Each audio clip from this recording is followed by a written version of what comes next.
what all the speakers have highlighted is something that I want to lift up as the first question as we're waiting for questions coming in from the audience. Why do measures and metrics matter for people on the ground? And I guess in the kind of the real world consequence kind of example. I know everyone has kind of lifted it up a little bit, but let's hone in on that some more. What kind of damage do we do when we don't innovate or improve the way that we find ways to measure the problem in all the ways that you've sketched out? So open it up to anyone to take that first crack at it. Go ahead, Don.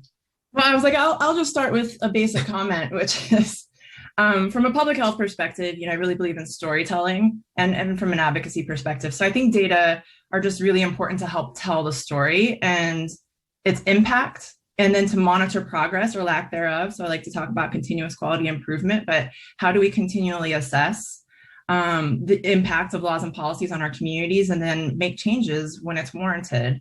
And I also think that armed with information, people can approach policymakers about what is important to them and why. And that's one way to help be involved in the policymaking process. And then I saw there was a question about community-based participatory research in the chat, but I think it goes to this final point that I wanted to make, which is there's a lot of great research out there, but it does not always reflect what the community values and what the community would prioritize. So I think that we have to do a better job of identifying that, because advocacy is not as effective if you're not as invested in the topic or in the data that you're trying to communicate about. So I do think we need to kind of step up our game in terms of identifying community priorities and equipping community members to advocate on behalf of their communities. Great, thank you, Don. Anyone else before I go on to the next question? Sure, I'll jump in to say I 100% agree with what Don said, so I won't repeat it.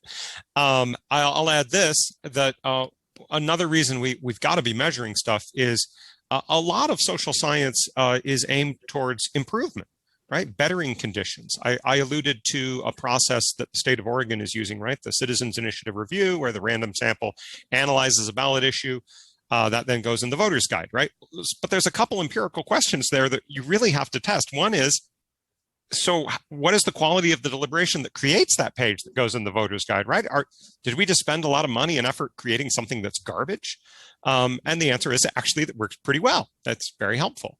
But okay, all right, sounds helpful, but do voters actually use it, right? Does it make people who read that statement any more knowledgeable? Does that have any influence on their ability to participate in the election effectively and so on? And the news there is encouraging. So it's not just having a good intention and coming up with a reform, it's testing the efficacy of it, just as we do more obviously commonly in the health and medical sciences. And even when something we think will work does work, there's always the question of the degree of efficacy, right? How much good does it do? If we want to have this deliberative process or participatory budgeting or whatever, how much good does it do? So I think without metrics, as Dawn said, you start with some baselines and so on, and you see change over time. We've really got to see things that are not only sort of satisfying to try, but actually effective at improving our democratic process and creating better outcomes more broadly. I see a question that's come in, John, that's a kind of maybe follow-up to that, and then I'll go over to David with another question that I think is kind of teed up for him and as well as to Dawn.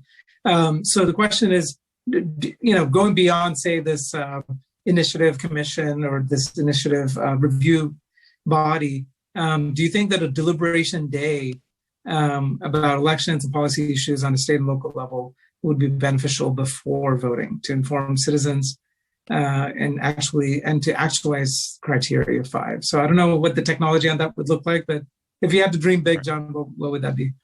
Well, folks who are interested can Google Deliberation Day. It's an idea that Bruce Ackerman and Jim Fishkin have promoted. It's a cool idea, but it really, as you just alluded to, it could take a whole bunch of different forms. What I would emphasize is that you can think of deliberation in two positive respects. One, okay, sometimes it's just intrinsically good, right? It's good to participate in deliberation, and it can have all sorts of positive effects for you in terms of your own future civic engagement. But second, it can be, but isn't always designed to be consequential.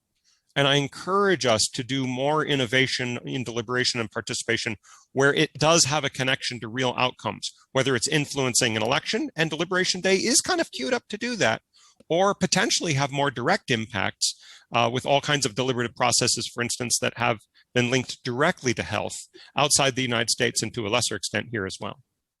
Great. So the next question that tees it up for both David and Don is, an audience member asked, haven't heard much mention of community-based participatory research, which seeks to even out power disparities between the researchers and the researched.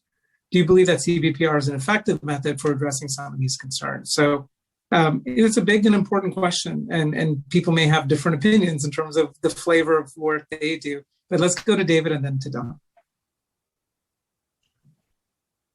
In brief, I'm strongly supportive of such approaches. I think there's also a logically prior question that has to be asked, and that's whether or not the process of collecting the data, quite aside from how it would be analyzed and deployed, but the process of collecting data and whether or not that's a dehumanizing, extractive experience. And I think, the fact of the matter is that at least when I take a survey, it's pretty aversive.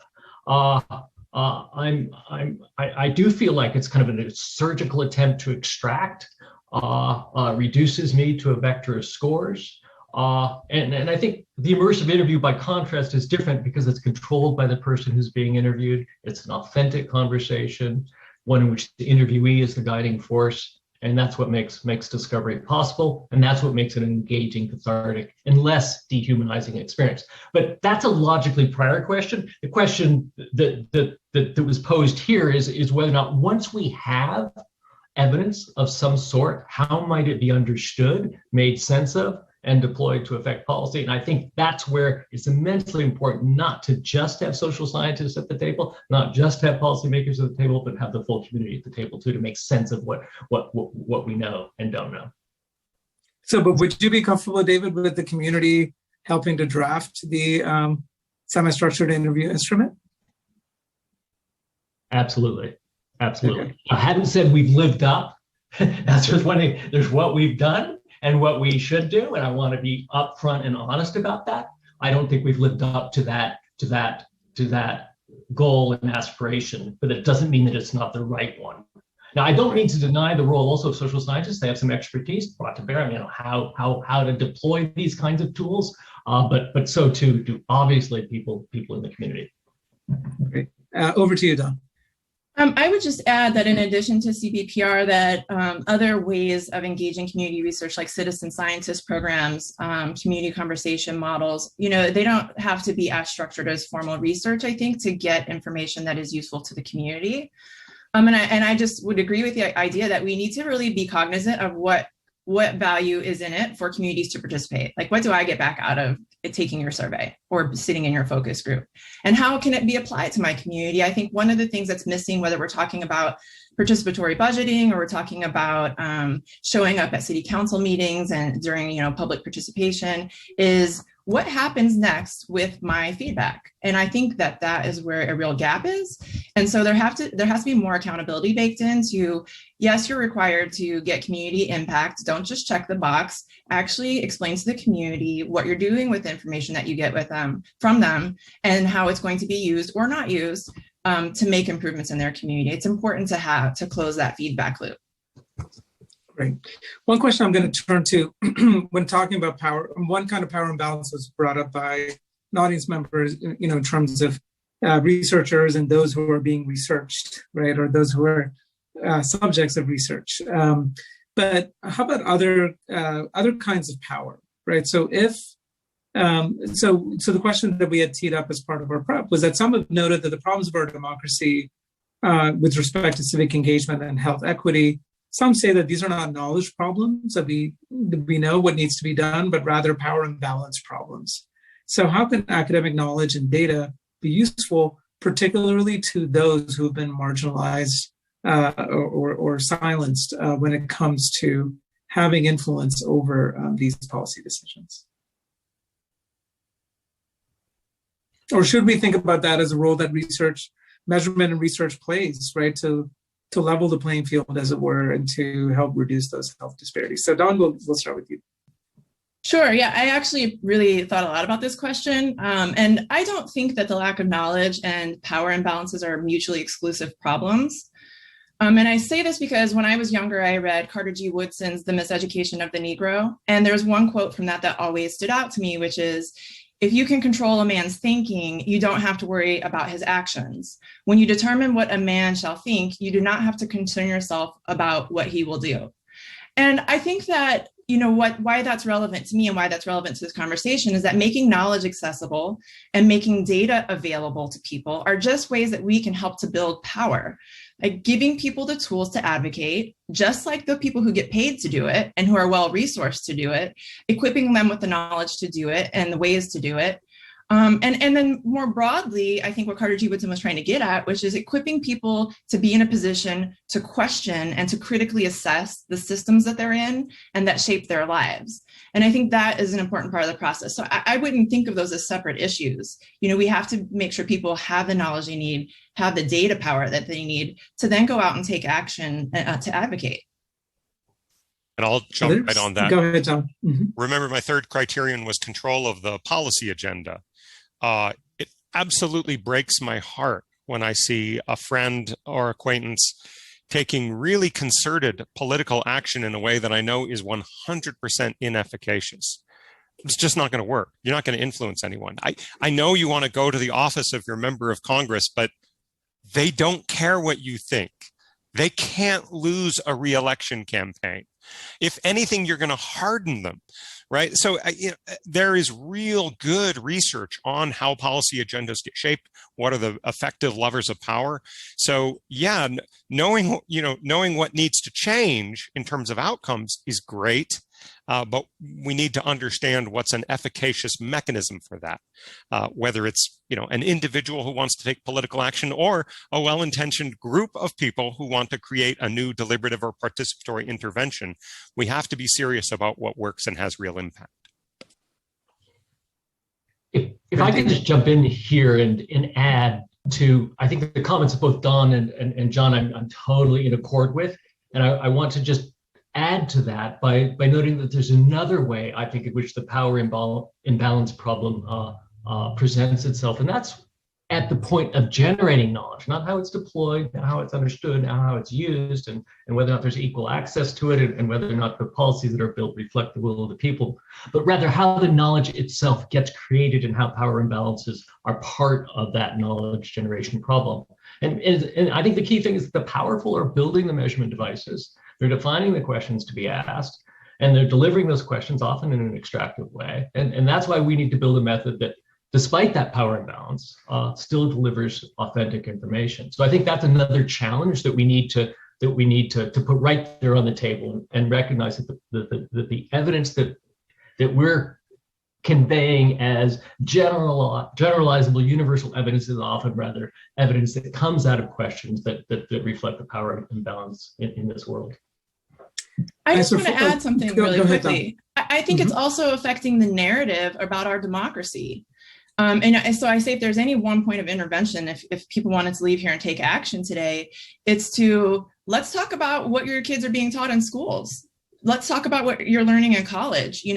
Part of civic infrastructure building is civic education, and understanding our history as a country and the development of our laws, the historical ways that those have changed is something that's just so critical to, improving outcomes. And we are seeing efforts now to restrict the knowledge that's available to people as they learn and are brought up in this world where we're telling them to go out and engage, but only using the set of information that a group in power has decided to give to them. So I think we need to be mindful of that as an intervention point and as one of the problems that needs to be resolved. Yeah, Don, and I'm glad you lifted up the role of narrative. And I'll say that we love frameworks and acronyms at our center here. One of the frameworks we developed about 3 years ago, it's quite simple, and we call it DNA, which is data, narrative, and action. And you need to have all three if you're talking about research that produces meaningful change, right? And it's not just it's perfectly fine to have highly cited academic articles that have very little influence in the real world. I mean, there's nothing wrong with that. Pure research has a role. But I think I also want to flag the kind of issues when you have narrative that is not connected to data. David had brought that up before, in which, say, you have journalists that are going down a certain path, and if we're trying to get at some kind of truth that is more systematic, you don't want to just rely on narrative. But also that kind of journalist narrative is different from a kind of community-driven narrative, of course. And then all of it needs to be connected with some kind of strategic action in mind. If we want to focus on health equity, that needs to be there at the forefront from the beginning, and not just this kind of free flow kind of discovery to just discover whatever you want to do, and not be kind of thinking about that strategic action in mind. One question that's come up in a couple of ways is, we're talking a lot about how we measure civic engagement, but also how we measure opinions, priorities, interests among groups. Let's round this back to, if you can, with concrete examples of how they relate to health equities. David had teed it up a little bit, for example, with the opioid crisis. Don, you'd given a couple of kind of examples fleetingly as well. Can we go a little bit deeper here and go into why these measures matter for how we understand health disparities or health inequities? You want to go first, Don? Sure, I'll give, I was just thinking, I was trying to think of a couple of examples. One I would say is, it doesn't always have to be this like 30,000 foot thing. It can be something just very concrete. And I mentioned storytelling earlier, because I think that's such an important part of the process. So when we look at medical cannabis laws and whether they were approved for certain use for children of a certain age who are experiencing epileptic seizures, right? That took a lot of advocacy, but it involved a lot of storytelling. So there were a lot of data about the children who were affected, how their families were impacted, studies on the efficacy of those treatments, but then they were connected to real people. And so when they showed up to legislative sessions in front of health and human services committees to talk about their experience, that in many cases was incredibly influential in getting laws passed to allow use for that age group for treatment of that particular disorder. So I think that's just one example. Another, I would say, kind of very high level, that's a social determinant thing, is looking at housing laws. And so, we have seen long, the detrimental effects of discriminatory housing laws. And as people continue to see that, we're seeing that constantly addressed, ways that we can prohibit and enforce discrimination, laws against discrimination in housing, and the ways that affects people's lives. And it's still a struggle. So if you are, especially right now, right, with the eviction moratorium about to end, we're seeing people who already may live in substandard housing. They may have difficulty with their landlords. They may live in neighborhoods that aren't particularly safe, and they also don't have a lot of options. And so what we're doing right now, is throwing a lot of money at the problem, but we also really need to change the system that results in people having housing instability or homelessness in the first place. And so that's another point of advocacy, armed with that information. Here are the landlord-tenant laws that we need. Here are the ordinances that we need for code enforcement. Here are the kinds of things that you should be doing at intake, whether you're a medical legal partnership or you're in a hospital or health system and you're seeing these patients. Here's how you do a deeper dive into what the health issues are that are affecting your patients. And then we use that information to go back and ask for more equitable laws to be passed. Great, thank you, Don. So one thing maybe I'll say, maybe at least of what you've lifted up, is that when we think about data and research, it's not just to understand the problem, but all of the different policy and investment and program tools that also, and it's, we need to have that kind of institutional scan as well, so that people know what to do about it, rather than just kind of understand, what the nature of the problem is. Would that be a fair way of recharacterizing what you said? Yes. I think it's, I think that's the question, right? Is well, it's nice to have all this data, but what do we do with it? It is important to understand what you do with the data and how you can use that to improve people's lives. And if you're not sure, then you really do, like you say, I think you really do need to do an organizational or institutional assessment of ways that you can do that better. Great. Over to you, David. Well, I'm more in the, I would say maybe secondary interest of understanding the problem. I'm totally with Don that is a small part of what we need to do, but it's an important part. We need to understand the nature of the beast, and we know that attitudes and sentiments matter for civic engagement. We know that overt and covert racism can matter in really profound ways. We know that tolerance and intolerance can matter in pretty profound ways.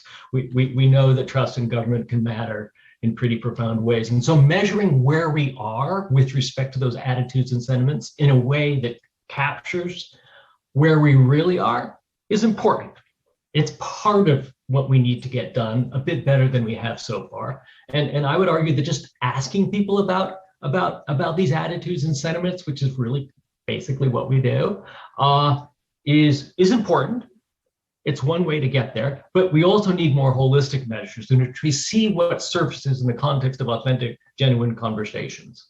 We don't ask what the attitude is. We simply talk with people, and we see on the basis of those conversations what sorts of sentiments and attitudes are emerging. Great. Over to you, John. Yeah, I don't think it's a very long walk from thinking about the health of a democracy to thinking about public health. I just take the case of vaccination hesitancy. If the political system breeds a kind of sense of learned helplessness, and it's antithetical to robust evidence enriched deliberation, it's not hard to see how that can result in a lot of people feeling that they can't trust institutions, governing institutions included, and that they don't feel that their story is part of a national story in any meaningful sense and can feel isolated. So I'd love that question of how can this conversation relate back to health, but in some ways they're intrinsically tied, such as this. So let me, one other question that came in talked about troubling health issues now, but let's zero in on COVID and COVID inequity as well as vaccine inequity, right? This should not have been a surprise in many ways that if we had not adequately planned and designed, say, the vaccine outreach, that the communities that were most impacted by the pandemic would actually be the ones least likely to be prioritized to receive it. And yet it happened. Now, there may be many good reasons why, and I have my thoughts about how civic engagement or disparities in not just civic engagement, but in political power helped create that situation in the first place in terms of how the vaccine rolled out. But does anyone have any thoughts about how disparities, not just in civic engagement, but in democratic influence or in our representative democracy, produce the kind of disproportionate deaths and lack of access that we saw in the last year?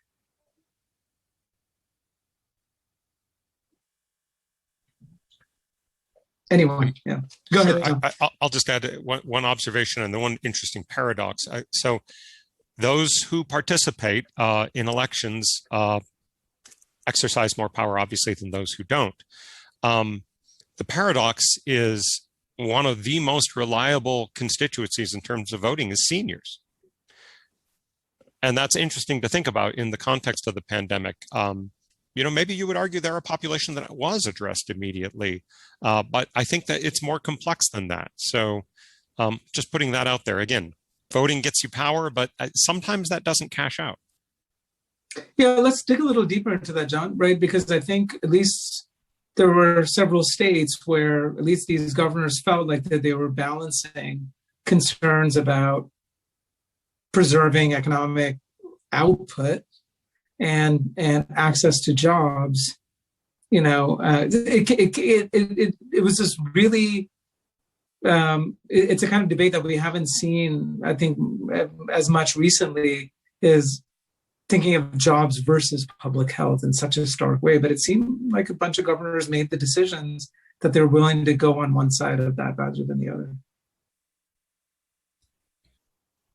I think that part of the argument is a failure on the part of public health to do a good job in talking itself up in non-pandemic times. And that's just my personal opinion, but I feel like we can do a much better job of people understanding the value, economic or otherwise, of public health in our community, so that when we do come into crisis situations, we're not having a debate about whether public health measures are important or are going to save lives, because we understand what public health does, because we talk about it all the time. And so I do think that that is part of the problem. And then back to the earlier question, I think, having people who look like you in elected positions, increases the likelihood that somebody there is going to recognize what your experience has been like. So when we see vaccination campaigns or other kinds of public health interventions roll out, and they're in locations that only people with cars can get to, well, clearly somebody designed that who doesn't understand the transportation needs of the community. Same thing with broadband access. Same thing with, I don't even know. There's so many public health issues to choose from, but we often design these interventions not being mindful of the fact that of the different ways in which people can access them, the hours at which people can access them, whether or not people have adequate childcare to make it to appointments, to make it to get a vaccine. And people who are well-resourced can do all of those things. And so our plans necessarily have to put those first. And then I think the other important thing I would say is we also have to do a better job of messaging that, addressing racial equality doesn't mean that anyone is going to lose out. If we put interventions in place that make sure that everyone can be healthy and that the people who are struggling most among us are uplifted, then we are all uplifted. Like, you can still get your vaccine if you're not in a priority population group, but all these people who are still at risk and haven't gotten it yet, we're going to make sure they get it too. And so I do think that we can be much stronger on that message. And I think that also goes to some of the questions in the chat about what is the role of the faith community? What are the role of community groups in helping to advance equity? I think that's part of it. Absolutely. Well, and one thing, Don, maybe just as a follow-up, I'll ask, it sounds like maybe there was a prior model in which public health officials were given deference to their expertise to be able to design these things. But once you got into this crisis, where you either had political overrule or maybe civic pressure from certain voting groups, right, to push in a certain way, that if you don't have that engagement so that the public better understands what you do and why you do it, it might prove difficult. David, I don't know if you wanted to jump in before we move on to the next question. Well, I'll just make one kind of background comment, which is that because we basically live in a disparity generating world in which the institutions that we've built, and we had a great presentation at the beginning about how those institutions were built up. When you live in a world in which baked into our institutions are all sorts of inequalities and inequities that just are machines for creating disparities, it is difficult to not invoke those institutional processes whenever any policy is laid out. I'm not justifying, obviously, the policy failures, but it is a daunting task. And it might mean that instead of trying to take on at each moment, at each crisis, this disparity generating machine that we built, it might be possible just to put on the table that we should start fixing those institutions and undertaking the much more substantial radical reform that we need so that we don't have to try to plug the holes in the dam each time a crisis hits. And of course, in the non-crisis moments as well. So a little pitch for thinking big and saying it cannot continue like this, where we try at each moment to try to stem the disparity generating institutions that we build. So let me go to, since this is a panel on measurement and kind of tying back to measurement when it comes to measures of civic engagement and potentially measures of health as well, Don, and you have expertise in both of those realms. But first on civic engagement, there's been a prior workshop where there was considerable discussion about power. And here it's not as much a deep dive into power, but to talk about measures of civic engagement and ways that you can measure public attitudes, public perception, opinion, et cetera. How do you think about the relationship between civic engagement, this kind of much broader field, and the concept of power, which can be thought about as the ability to make change? Is strong civic engagement always synonymous with power building? And if not, what are the things we should be looking to be able to differentiate between civic engagement in general and these questions of power? So, John, I saw you nodding your head no, so I'm going to take that as an invitation to speak. Yeah. Civic engagement is, I would argue, more often than not inefficacious. When it doesn't involve organization and strategy and some thought to message, civic engagement tends to be shouting at a wall. So, yeah, I think there's an important distinction there. Power can be latent or effectively exercised, right? There's tremendous power for, as one of the questions asked, why don't we just improve our public health system? Well, that would be incredibly beneficial to a huge number of people who collectively have tremendous power, say in the United States, but they're not organized. There isn't an effective message that would, at this point, it needs to cut across really both parties effectively and become kind of a national consensus. One of the more remarkable things, I think, of the previous four-year presidency was actually a decent criminal justice reform bill, which, except for people who really knew that policy area, didn't see coming. And it happened for all kinds of interesting reasons. Public health needs that kind of a moment. I would like to think that COVID could help do that. And that would take that kind of latent, widely distributed power and potentially concentrate it into a political force that could make a real difference. So that's why I make that sharp distinction between simply exercising one's voice and having an effective voice in the political system. Thoughts from others? Well, I just want to agree with what John just said. I think it's great about the effectiveness of participation. The only thing I wanted to add is that, I think that people inherently have power. I don't know that we have to build power in people. I think what we need to do is train and equip people, build their capacity to get out and engage and wield their power is really, how I kind of see it. And I think that what we know from the research is that people who are civically engaged stay engaged over their life course. So I do think that it is about power building. And I think that, those folks continue to influence their communities and shape the electoral environment over time. And to, another question that was in the chat was, well, what do we do? Maybe you can't talk to your legislator, but you can get involved in your neighborhood association. You can write an op-ed to your paper. You can go to a school board meeting. You can submit public comments on rules, laws, ordinances that are getting passed. There are lots of ways that you can do it that have a, relatively low cost for you as an individual, but will have collectively a big impact on the community. So I just wanted to share that. John, I think you had a quick follow-up. Go ahead. Yeah, I'll just quickly add back in. This ties together what I was just saying and Dawn said, which is, and there is a psychological variable that can be moved here, which I think is critical, is political self-confidence, sometimes called internal efficacy. And so, yeah, you have the power. We can figure out how to exercise it effectively, but do you believe you can use that power effectively? And that is one of the predictors in every model. That little self-confidence or self-efficacy variable keeps popping up, and it is something that can be moved really through experience. So that's encouraging. So one dimension I'd like to add, and this is, I would say, less from scholarship, but maybe from personal experience. So, one of the different roles I have, I chair the California Commission on API Affairs. It's very different from studying politics as a political scientist to actually seeing how these decisions get made.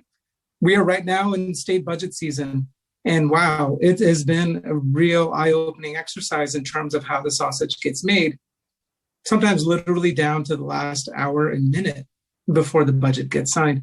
So I want to kind of go back to what David had said earlier about shouting at a wall. It seems like in terms of translating civic engagement to efficacy, and not just that internal efficacy, John, but that external efficacy, is there are the formal rules of the game, and then there are the informal rules of the game. And that knowledge in terms of how the game actually works when it comes to politics and policy is not widely known, and probably for good reason, right? You have these kind of insulations and steps put into place to have a more narrow set of decision makers, right, when it comes to at least putting some of the finer details on some of these decisions. So I wonder then, if we talk about civic engagement and power, how much do we need to democratize the knowledge of how the system actually works? And then might there be some unintended consequences, right? So if you truly open it up, could it lead to chaos in which, just as you might want to have pro-equity actors come in and do good things, it could open it up to a lot of people that might have much more ill intent, right, in terms of knowing how the system works. I mean, should we just take that risk and just kind of democratize knowledge of how the policy process works, regardless of, how people want to wield that influence? I don't know if anyone wants to jump on that. I mean, I would just say we have people in positions of power now who have ill intent and who are totally wielding the framework to advance policies that are not going to improve the health of people or communities. And so I don't think being open to innovations and what participation looks like and what empowerment looks like is necessarily a bad thing. There are always unintended consequences to anything. But I think, especially as we see kind of these more restrictive voting laws being enacted, we see attempts to limit public health authority, the kind of parallel to the voting laws.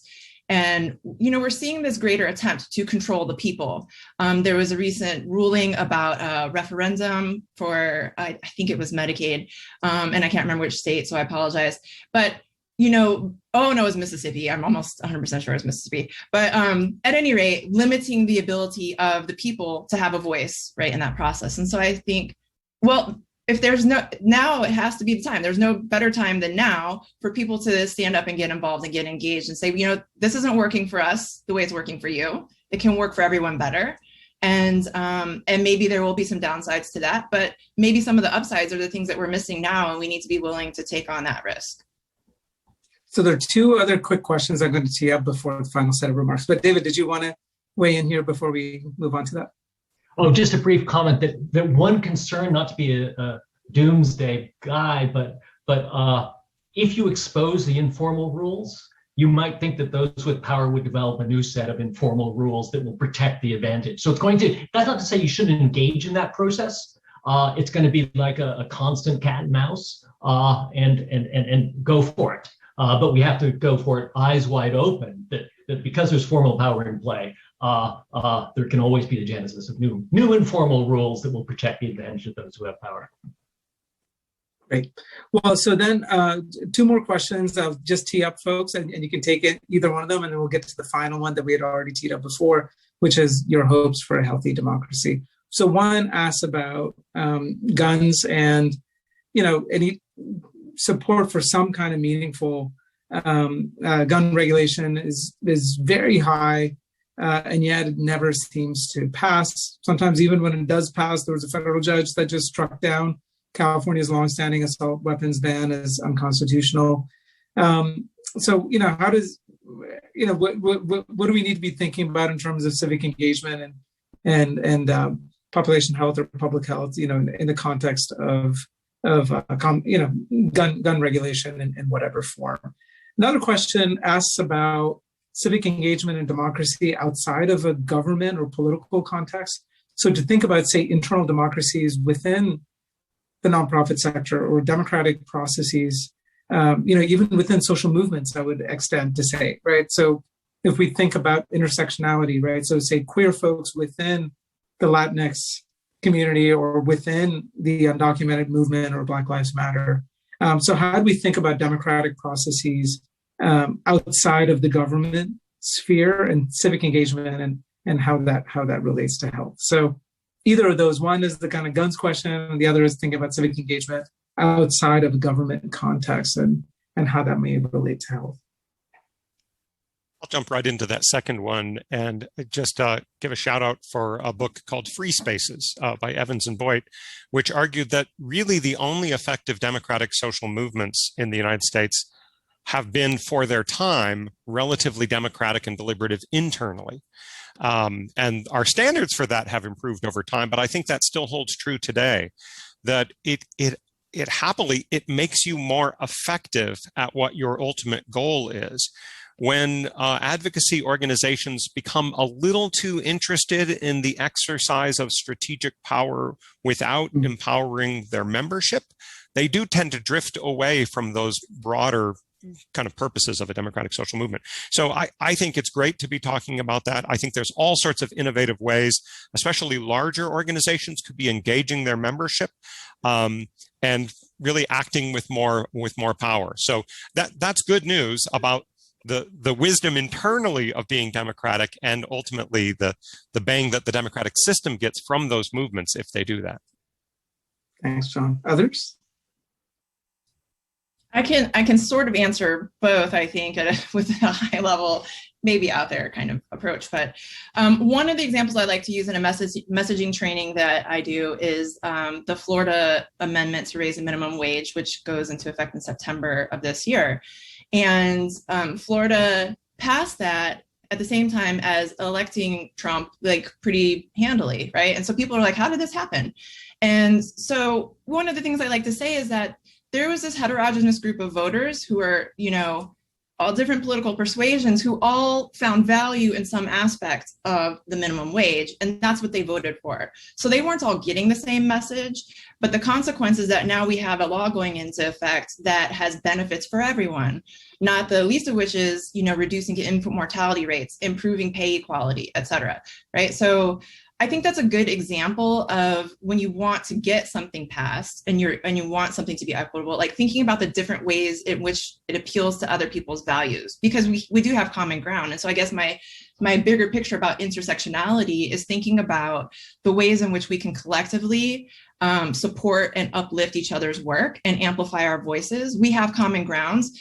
Yes, we have our own issues that we're advocating for, but we also have common grounds as we do that advocacy. And so finding opportunities to partner and uplift those things that benefit all of us, all groups, no matter what groups, multiple groups we belong to, I think is an approach. And so I think we can think about that and apply that to other public health interventions like gun regulation. Great. Actually, so one thing I'll ask David in the work, I'm sure that I don't know if you've looked in the data when you have some of these mass shootings or just heinous acts, does that reveal itself in the listening where it kind of like pops up? I'm curious about with the American Voices Project. Very intriguing question. I can only answer it in an off-the-cuff way. No formal analysis has been attempted here, but it does seem like those sorts of national traumas do seem to evoke relating personal traumas. And one thing that comes out of these interviews is how many such traumas there are and how powerful they are in shaping people's lives. And so it does seem like there might be some connection, but that's an off-the-cuff observation. It's a great question. No, and that's a powerful one there, David, because, to Don's point about narrative, we haven't talked about those kinds of narratives that can be re-traumatizing to a lot of people, right? And when you think about mental health and well-being, but even a sense of safety and efficacy, that you can have these kinds of events that, maybe in some ways, I don't know if that would be a direct health effect or not, but it's not necessarily working its way through systems and investments. It's actually much more immediate and direct impact that you can see from some of these types of events.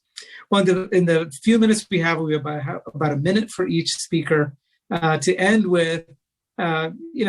Is there hope for a healthy democracy? You don't need to sugarcoat it, but what are the kinds of things that give you at least an informed sense of optimism in terms of the way forward? So we'll go in the order in which we started. So we'll start with Don. Great. So generally, I'm an optimist. I like to think of myself as an optimist. I am concerned about a lot of things, but I will say the thing that probably gives me most hope is just organizing on the grounds. I mean, the fact that we have all these organizations and groups who study the legal framework and say, okay, now we know how we're going to get around this, right? As long as we have groups who are continuing to do that and to get out, register voters and get people to the polls, we can find ways to overcome all of these restrictive, or many of these restrictive laws.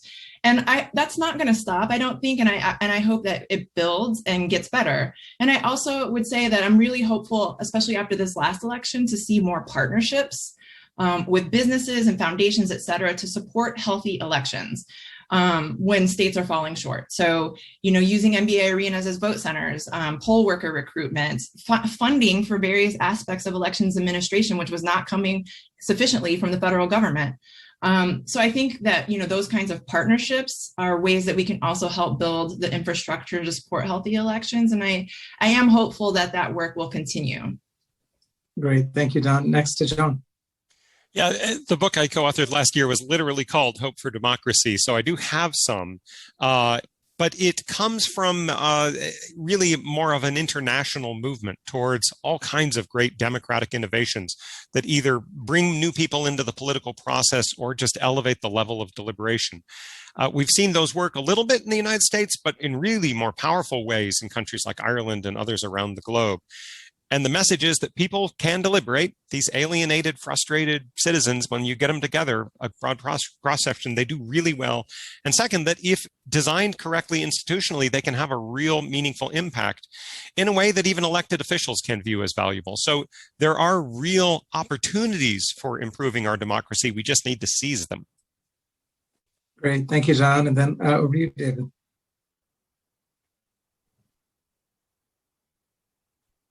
Yeah, I'll add to the chorus of hope and mainly reiterate what Don and John laid out so nicely. I'm hopeful because so many people are alarmed, a reaction that I find in itself immensely reassuring. The fact that so many of us are deeply worried, that so many are committed to finding a way forward, that so many in the movement world, government, philanthropy, nonprofit sector, academia are mobilized and engaged to find a way forward means everything to me. It's the civic infrastructure to which you, Karthik, alluded that's mobilized and it's inspiring. And so it's not the case that cynicism is the order of the day around here. We're not a cynical country, and we're earnest to a fault, and that's our strength. My wife, who's British, always mocks me for my earnestness, but that is our strength, and that makes me optimistic. Well, thank you, everyone. I've learned so much. We did a lot of prep work on this, but I've learned so much even in the process of this conversation today. And so we are at time for our panel.